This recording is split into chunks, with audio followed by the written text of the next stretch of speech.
സങ്കീർത്തനങ്ങൾ 88 ഒരു ഗീതം, കോരഹപുത്രന്മാരുടെ ഒരു സങ്കീർത്തനം. സംഗീത പ്രമാണിക്ക് മഹലത്ത് രാഗത്തിൽ പ്രതിഗാനത്തിനായി യസ്രാഹ്യനായ ഹേമാന്റെ ഒരു ധ്യാനം. എന്റെ രക്ഷയുടെ ദൈവമായ യഹോവേ, ഞാൻ രാവും പകലും തിരുസന്നിധിയിൽ നിലവിളിക്കുന്നു. എന്റെ പ്രാർത്ഥന നിന്റെ മുമ്പിൽ വരുമാറാകട്ടെ.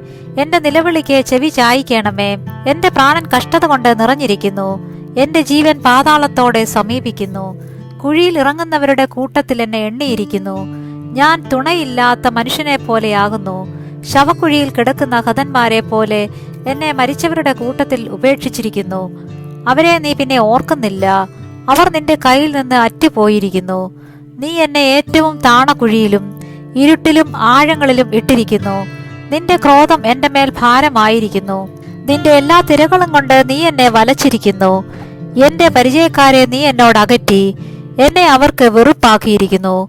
പുറത്തിറങ്ങുവാൻ കഴിയാതെ വണ്ണം എന്നെ അടച്ചിരിക്കുന്നു. എന്റെ കണ്ണ് കഷ്ടഹേതുവായി ക്ഷയിച്ചു പോകുന്നു.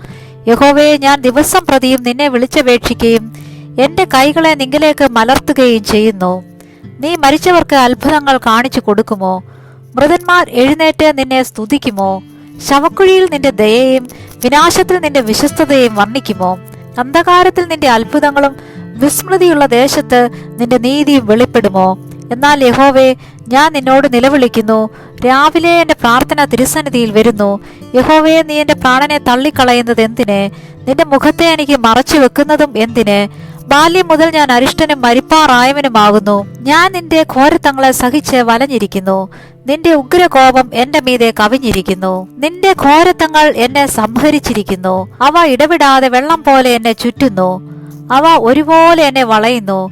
സ്നേഹിതനെയും കൂട്ടാളിയെയും നീ എന്നോട് അകറ്റിയിരിക്കുന്നു. എന്റെ പരിചയക്കാർ അന്ധകാരമത്രേ.